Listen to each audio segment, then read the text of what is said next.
Hello दोस्तों। ये कहानी है जिशन और रानी की। जिशन एक सांवले रंग का लड़का था जो बहुत बड़ी फैमिली में रहता था। उसकी फैमिली में उसकी अम्मी अब्बू के साथ साथ 4 भाई और 3 बहनें थीं। इसके अलावा चाचा चाची भी साथ में ही रहते थे। जिशन के अब्बू की रेलवे में सरकारी नौकरी थी, इसलिए इनके घर में पैसों की कोई कमी नहीं थी। इसी तरह रानी भी सांवले रंग की थी, लेकिन रानी की फैमिली ज़्यादा बड़ी नहीं थी। रानी के घर में उनके अम्मू अब्बू के साथ साथ 2 बहनें और 2 भाई थे और ये लोग बहुत अमीर भी नहीं थे, बस मेहनत करके अपना घर चलाते थे। रानी जिशन के मामू की बेटी थी और बचपन से ही जिशन के घर आया करती थी। कभी कभी तो वो महीने के 15 दिन जिशन के घर और बाकी के 15 दिन अपने अम्मी अब्बू के घर रहा करती थी। रानी के घर वाले रानी के सांवलेपन को लेकर बहुत ज़्यादा परेशान रहते थे। किस लड़की को कौन ब्याह कर ले जाएगा, इस बात का ताना भी रानी को बचपन से ही सुनना पड़ता था। रानी के घर वाले हो या बाहर वाले, सभी उसके सांवलेपन का ताना उसे देते रहते थे, जबकि इसमें उसकी कोई गलती नहीं थी। इन सब से रानी परेशान रहती थी, लेकिन फिर वो सबकी बातें सुन सुनकर इन सब बातों की आदी बन चुकी थी और सारी बातों को इग्नोर करने लगी थी। लेकिन जब हद से ज़्यादा उसे परेशान किया जाता तो वो परेशान होकर जिशन के घर चली जाती थी। जिशन के घर पर रानी को बहुत अच्छा लगता था। यहाँ आकर अपना सारा दुख दर्द भूल जाती थी। यहाँ उसे कोई भी उसके सांवलेपन का एहसास नहीं दिलाता था और सभी लोग उससे बहुत प्यार करते थे। लेकिन रानी के जिशन के घर आने की सबसे बड़ी वजह खुद जिशन था। रानी और जिशन बचपन से ही बहुत अच्छे दोस्त थे। रानी जिशन एक साथ खेलते, हंसते मुस्कुराते थे। रानी को जिशन के साथ खेलना और बातें करना बहुत अच्छा लगता था।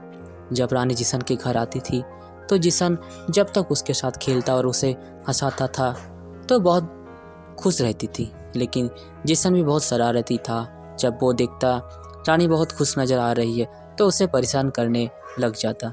कभी उसकी चोटी खींचकर भाग जाता तो कभी उसको अजीब अजीब शक्ल बनाकर चिढ़ाने लग जाता। कभी उसे पाँच मारकर भाग जाता तो कभी उसकी चप्पल छुपा देता। जब रानी बहुत ज़्यादा परेशान और मायूस हो जाती तो फिर जिशन उससे मनाने के लिए खुद भी परेशान हो जाता, और जब रानी गुस्सा कम नहीं होता तो वो उसके मनाने के लिए कान पकड़कर माफ़ी मांगता, और अगर फिर ना मानती तो वो चॉकलेट खरीद कर उसे ला कर देता। ये सब देखकर रानी ज़्यादा देर जिशन से नाराज़ नहीं रह पाती थी और जल्दी से खिलखिला कर हंस देती थी। उसकी खिलखिलाती हुई मुस्कान को देखकर जिशन भी बहुत ज़्यादा खुश हो जाता। बचपन से ही जिशन रानी की बहुत परवाह करता था। अगर उसके बारे में या उसके सांवलेपन के बारे में कोई उसे बुरा कह देता तो जिशन उससे लड़ जाता और उसे मुंह तोड़ जवाब देता। जिशन रानी के बारे में एक लफ्ज़ भी गलत नहीं सुन सकता था। ये देखकर रानी भी बहुत खुश रहती थी। जिशन के घर में उसके बड़े भाई की शादी होने वाली थी, इसलिए रानी शादी वाले घर में कुछ दिन पहले से ही रहने आई थी। शादी की चहल पहल रानी को बहुत पसंद थी, इसलिए वो शादी की तैयारियों में शामिल होने आ गई थी। लेकिन जिशन रानी को सारा दिन तंग करता रहता था। कभी कभी तो रानी को बहुत ही ज़्यादा गुस्सा आ जाता था। एक दिन तो ऐसा हुआ कि जिशन को अपनी हरकत पर बहुत ही ज़्यादा पछतावा हुआ और सबसे उसे डांट भी पड़ी। जिशन रानी को तंग कर रहा था, उसे बार बार छेड़ रहा था। उसे जान छुड़ाने के लिए रानी ने खुद को एक कमरे में बंद कर लिया और खिड़की से उसे चिढ़ाने लगी। जिशन उसे डराने के लिए एक लोहे की सरिया ले आया और खिड़की से डालकर उसे डराने लगा।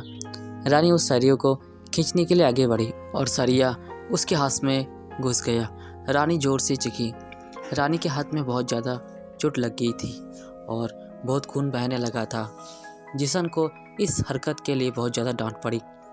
रानी को डॉक्टर के पास ले गया और जिशन को अपनी हरकत पर बहुत ज़्यादा शर्मिंदगी महसूस हुई। जैसे ही रानी डॉक्टर के यहाँ से घर वापस आई, जिशन ने रानी से बहुत माफ़ी मांगी और कहा कि आइंदा से वो कभी ऐसा हरकत नहीं करेगा जिसकी वजह से रानी को कोई तकलीफ पहुँचे। रानी ने जिशन को हंसकर माफ़ कर दिया और कहा, इसमें तुम्हारी कोई गलती नहीं है, वो सिर्फ एक हादसा था। मैं जानती हूँ तुमने जानबूझकर कुछ नहीं किया। ये सुनकर जिशन बहुत खुश हुआ और रानी का और भी ज़्यादा ख्याल रखने लगा। जिशन रोज़ अपनी साइकिल पर रानी को बिठाकर डॉक्टर के पास ले जाता और ड्रेसिंग करवाता। जिस दिन जिशन के भाई की शादी थी उस दिन रानी का हाथ पूरी तरह से ठीक हो चुका था। रानी जिशन के भाई की बारात में जाने के लिए तैयार हो चुकी थी। जिशन भी तैयार था और जिशन की नज़रें रानी पर से हटी नहीं रही थी। आखिरकार उसने रानी से कह दिया कि रानी, मैं तुमको चाहने लगा हूँ, तुम मुझे बहुत अच्छी लगती हो और मैं नहीं जानता कि ये कब हुआ, लेकिन आज मुझे इस बात का बहुत ज़्यादा एहसास हुआ है। दुनिया की नज़रों में तुम जैसी भी हो, लेकिन मेरी नज़रों में तुम दुनिया की सबसे खूबसूरत लड़की हो। ये सुनकर रानी खुश हुई और शर्म से पानी पानी हो गई। रानी की खुशियाँ उसकी आंखों से झलक रही थी, लेकिन शर्म के मारे उस वक्त वो वहाँ से भाग निकली। लेकिन बाद में उसने भी जिशन से अपनी दिल की बात कही। रानी ने जिशन को उसके प्रपोजल का जवाब दिया और कहा, मैं भी तुमसे बहुत मोहब्बत करती हूँ, आज से नहीं बचपन से, लेकिन बस कहने से डरती थी कि कहीं हमारी दोस्ती भी ना ख़त्म हो जाए। इतना कहने के बाद दोनों बहुत ज़्यादा खुश हुए। इस बात का पता जब दोनों के घर वालों को चला तो जिशन के घर वाले तो मान गए, लेकिन रानी के घर वाले परेशान थे कि जमाने वाले क्या कहेंगे। फिर जिशन की अम्मी ने रानी के घर वालों को समझाया और उन्हें भी शादी के लिए राज़ी कर लिया। रानी की खुशी का कोई ठिकाना नहीं था। उसको इस बात का अंदाज़ा नहीं था कि उस जैसी सांवले रंग की लड़की से कोई भी इतना प्यार कर सकता है। उसको नहीं पता था कि उसके लिए उसकी ज़िंदगी में भी एक ऐसा हीरो आएगा जो उसकी हर खुशी के लिए दुनिया से लड़ जाएगा। रानी और जिशन की शादी बड़ी धूमधाम से हुई और उनकी लव स्टोरी पूरी हो गई। इस कहानी से हमें यही सीख मिलती है कि किसी को भी उसके रंग रूप से उसको नीचा नहीं दिखाना चाहिए, क्योंकि हर इंसान स्पेशल होता है, हमारे लिए नहीं तो किसी और के लिए।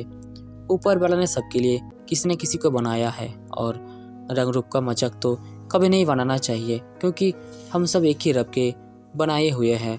अगर हम अपने रब की बनाई हुई चीज़ को मजाक उड़ाएंगे तो उस रब को भी बुरा लग सकता है और वो हमसे हमारी खूबसूरती छीन भी सकता है। तो दोस्तों, अगर ये कहानी आपको अच्छी लगी है तो कमेंट्स में ज़रूर बताइए और चैनल पर पहली बार है तो सब्सक्राइब ज़रूर करें। धन्यवाद।